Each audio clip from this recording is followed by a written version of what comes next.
Welcome to Phrasal Verb Practice. This is the place to learn real English, one phrasal verb at a time. My name is Marissa, and I'll walk you through this learning journey. Hello, everybody. Hope you're all doing great. Today, we're diving into the phrasal verb fall out. So let's talk about how we really use the phrasal verb fall out in everyday English. First, one very common use. When we say people fall out, we mean they have an argument and stop getting along.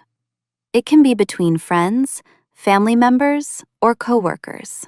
For example, they fell out after a serious argument. She fell out with her best friend. We fell out over a small misunderstanding. Now, there's another way we use fall out. We also use fall out when something comes out of a place by accident. For example, the papers fell out of my bag. His phone fell out of his pocket. Some keys fell out when I opened the drawer. There's one more common use you should know. We use fall out when a plan, deal, or idea stops working or doesn't continue. For example, the deal fell out at the last minute. One option fell out of the plan. The project fell out because of budget issues. So what connects all these meanings? Basically, the idea here is separation. People separate, things separate, or plans separate and break apart. Now let's quickly connect this to other languages, just to make it clearer. In Spanish, fall out can mean pelearse, caerse, or quedar fuera. In French, it's se brouiller, tomber, or échouer.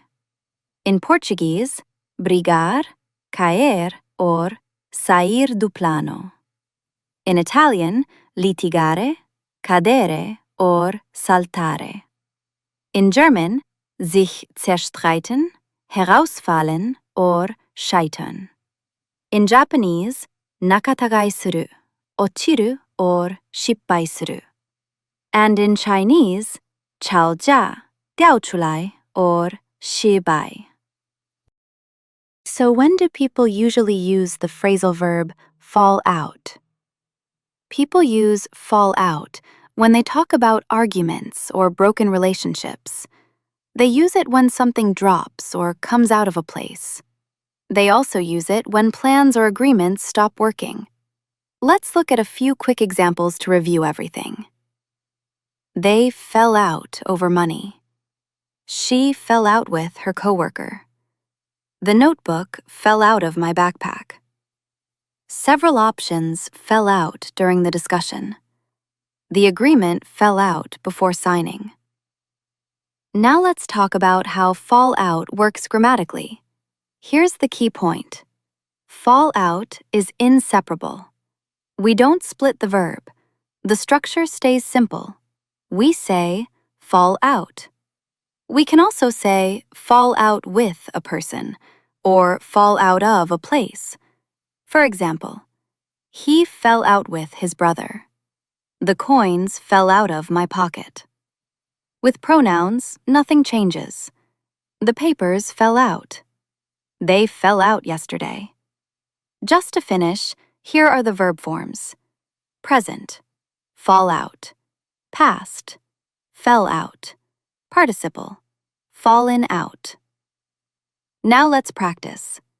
First, you're going to hear a short text from everyday life. Then you'll hear another text in a professional or office context. Are you ready? Let's start. Last weekend started quietly. But it didn't stay that way. My sister and I were getting ready to visit our parents when we suddenly fell out over something small. It was about who forgot to buy groceries. It wasn't serious, but once voices went up, we had clearly fallen out for the morning. We stopped talking and did chores in silence. Later, while cleaning the living room, I opened my bag and my keys fell out onto the floor. Then my notebook fell out too, followed by a bunch of loose papers. It made me laugh, and that tension from earlier started to fade. Sometimes little moments like that help when people have fallen out. By lunchtime, my sister and I were talking again. We admitted we had fallen out over nothing important. That happens sometimes when everyone is tired. We decided to forget it and move on. In the afternoon, we were planning a small family dinner for Sunday. At first, everything sounded perfect, but then a few people canceled. One idea fell out of the plan. Then another option fell out too. By the end, the big dinner had completely fallen out, and we switched to something simpler at home. That evening, my friend called me, upset because she had fallen out with her best friend. They hadn't spoken all week. She kept replaying the argument in her head and wondering how things had fallen out so badly. I listened and reminded her that most friendships go through moments like that. The next morning, while making breakfast, my phone fell out of my pocket and slid across the kitchen floor. I picked it up and saw a message from my friend. She said they talked and fixed things. They had fallen out, but they didn't stay there. By the end of the weekend, it felt clear. People fall out, plans fall out, and things fall out of bags all the time. What matters is what you do after everything settles. Great, that was the first text. How many times did you hear the phrasal verb of the day? Now, let's move on to the second text. Monday started with a long planning meeting. 2 team leads fell out over priorities for the new project. It wasn't dramatic, but the tension was clear. They had fallen out before, so everyone stayed quiet and waited for things to calm down. By the end of the meeting, the manager stepped in and reminded us not to let small disagreements fall out into bigger problems. After the meeting, I went back to my desk and opened my backpack. A folder fell out of the side pocket, and a few printed reports fell out onto the floor.